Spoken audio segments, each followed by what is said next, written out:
title of this particular video is Stroke 101, and the objective behind it is to help new stroke survivors and also members of their family and their extended family, their friends and so on, all of these guys to understand a little bit more about what stroke is, what the effects of stroke can be, and the sorts of things to expect either as a stroke survivor or as a member of the family or the extended family of the stroke survivor. Just a few statistics for you from the World Stroke Organization. And they tell us, and I've got this written down because it's important, they tell us that globally 15 million people globally every year will have a stroke. And of those 15 million, 5 million will die, and another 5 million will be permanently disabled. Now, stroke is brain damage. So I'm talking to you now and you might look at me and think, guys, normal. What you can't see is the fact that I struggle to walk, the fact that my brain gets tired very, very quickly to the extent that I can only really do things in sort of 15-minute chunks, 30 minutes on a good day. But then that might be 30 minutes for that day or 15 minutes for that day, and then I'm unable to do much thereafter for the next day, 2 days, 3 days, maybe. Who knows? I also have very bad balance. I sway around an awful lot like a tree in a hurricane when I'm trying to walk, and I walk with a stick. Luckily, my mental faculties are okay. Well, so kind of, my memory's not brilliant. I do forget things. I get things in the wrong order very easily in terms of memory. But also, the World Stroke Organization tells us that 1 in 4 adults over the age of 25 will suffer a stroke at some time in their lives. And it is the leading cause of death and disability, those two combined, globally. So it's a pretty serious thing. When do you think I'm talking to you now, I'm saying, or the World Stroke Organization is saying 5 million people will die this year, 2020, of stroke. So far, global deaths for COVID are about 1.3, 1.4 million. So it puts it into perspective, I guess. First of all then, what is a stroke? I have to confess, when I had my stroke about 7.5 years ago now, I had no idea what a stroke was. Yeah, I'd heard the term. I thought it was something to do with kind of like a mild heart attack. Didn't think it was very serious. Had no idea that it was to do with a brain injury, and was very ignorant, basically. Obviously, once you've had one of these things, you kind of study about it and learn about it as you go and build up your knowledge bit by bit. And I spent the last 7.5 years, building up knowledge about what stroke is and the effects of stroke.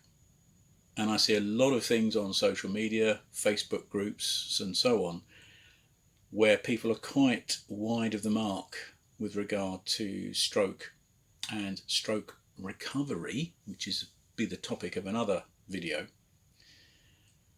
And so I thought, well, let's do something like this to help people kind of understand what it's about. Very simply, there are 2 types of stroke. Number 1, there's an ischemic stroke. That is a blood clot. And number 2 is a hemorrhagic stroke, and that's a bleed.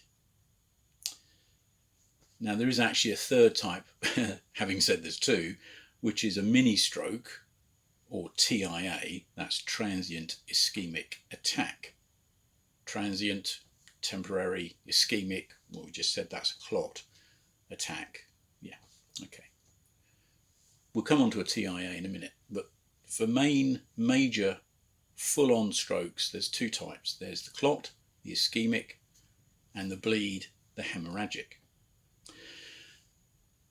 The most common is the ischemic. I think something like 70-75%, maybe even 80% of strokes are ischemic. That's the clot. The remainder are the hemorrhagic. That's the bleed.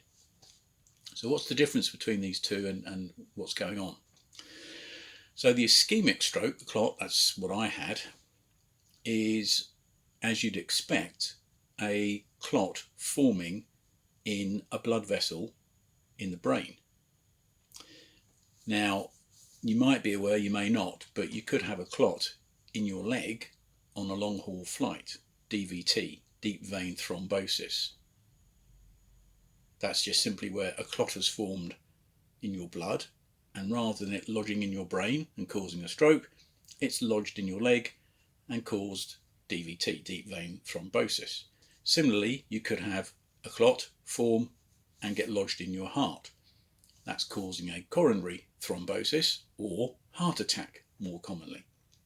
You could also have a clot that forms in your blood and lodges in your lungs. Yeah, this is where one of the issues that you might find with stroke is the old brain doesn't quite work quite so well. And I can't remember what the hell is that called? No, it's gone. Anyway, you could have a clot lodge in your lung, and that's called something else.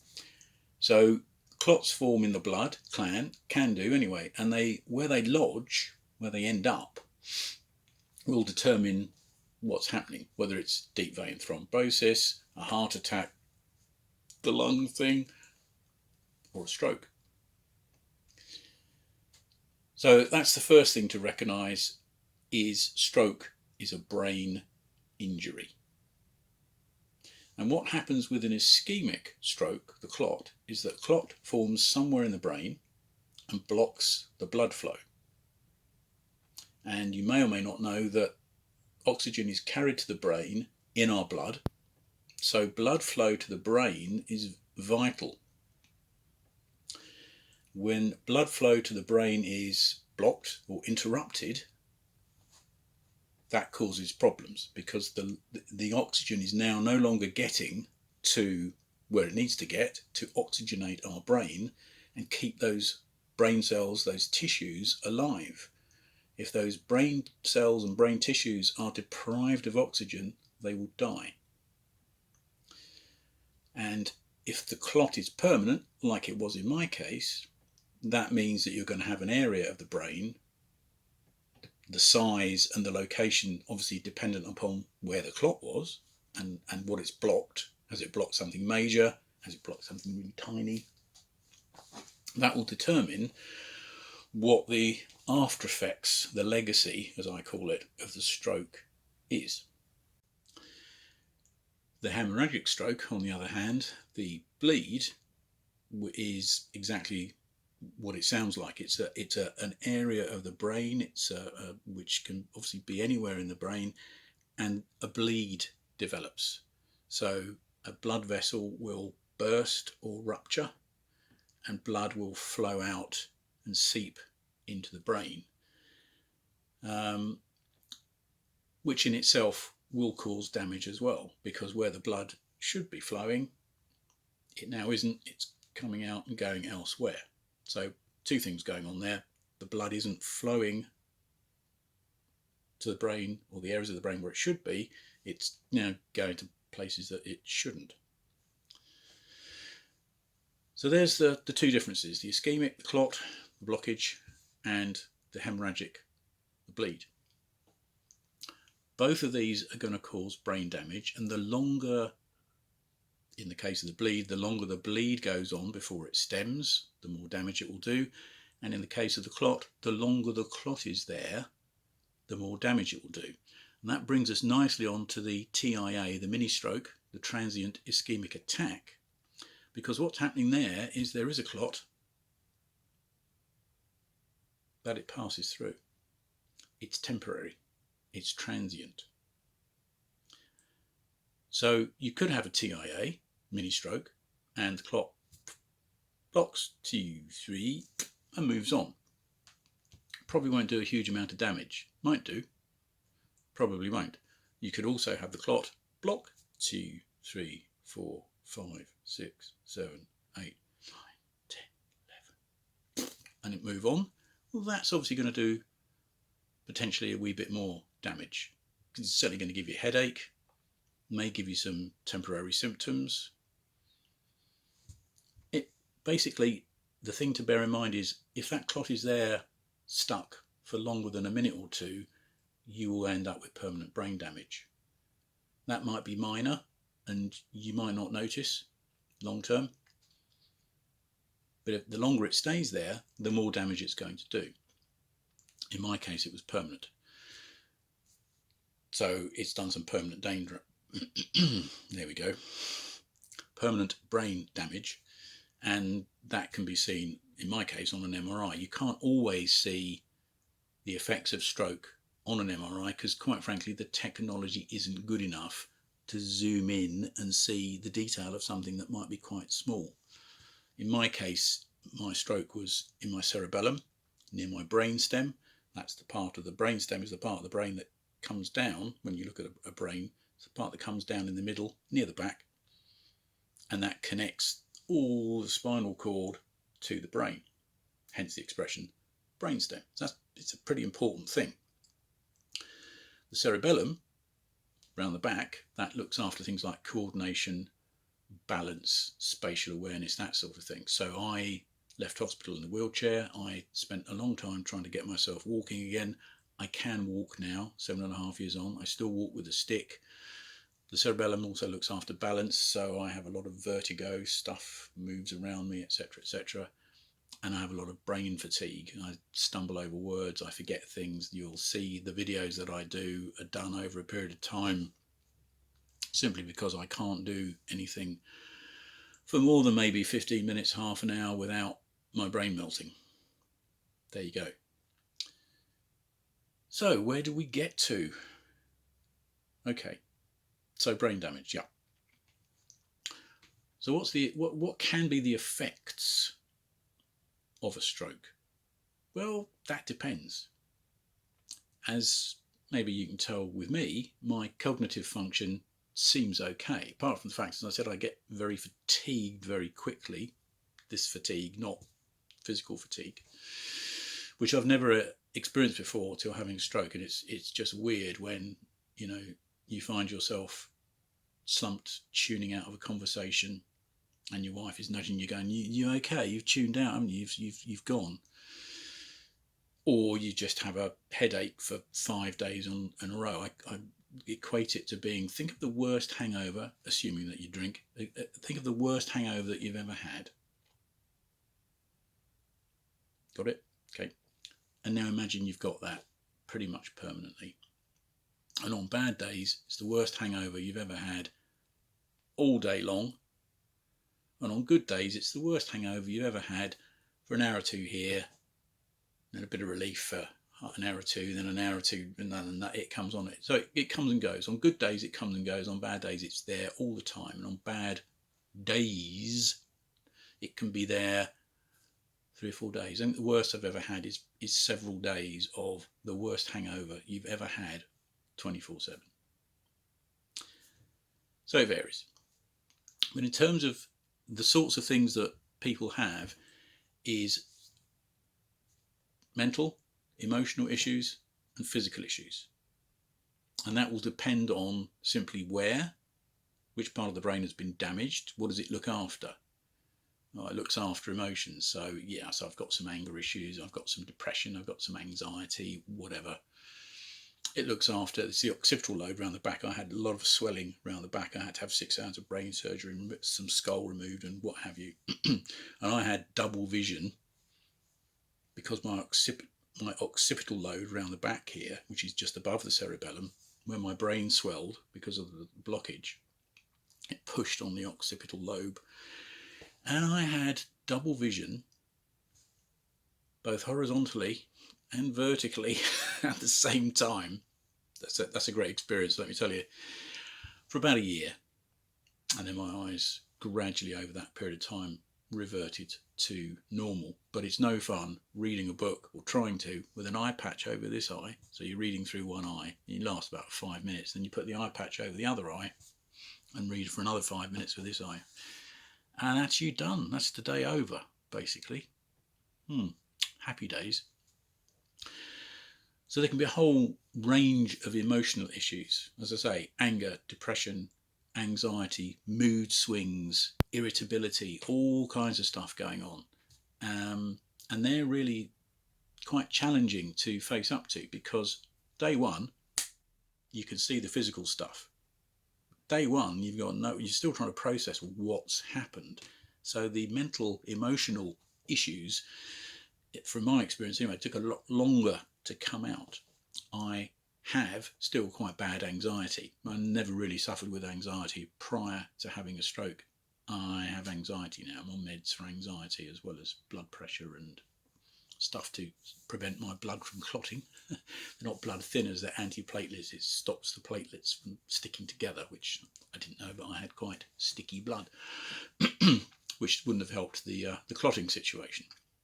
So there's a lot of emotional issues. The physical issues are generally pretty obvious.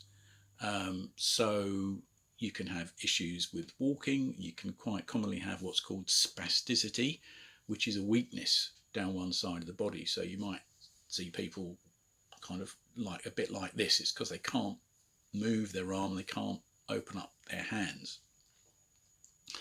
Or they might have problems, they just can't move one leg. There can be all kinds of physical manifestations, issues with incontinence, issues with swallowing, eating food. Some people need a tube fitted to help them swallow. So stroke is a brain injury, but we only have one brain. So, it might be we have a kidney issue. Well, we can have that kidney taken out. We can go on to kidney dialysis if necessary, if worst comes to the worst. We may have a lung issue, so we can have a lung removed. Crikey, you can even have a lung transplanted. With your heart, you can have a heart transplant. You can have a heart bypass. You can have all kinds of things done to the heart, even though we've only got one. Liver, you can have a liver transplant. You can't have a brain transplant. You can't bypass the brain. You can't just stick another one in. It's the only one we've got, and the only one we're ever going to have.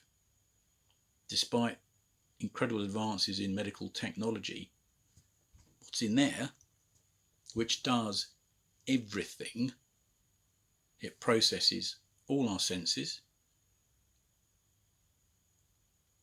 It's our consciousness, it's our ability to think, it's our ability to remember, it's our ability to navigate our way through the world. It does everything. It's the only one we've got, and stroke will take that away, just like that. I can't remember what it's like to run. Now you might look at me and say, well, I'm not surprised. But I can't remember what it's like to run. I can't remember what it's like to walk without a stick. I've been walking with a stick now for 7.5 years.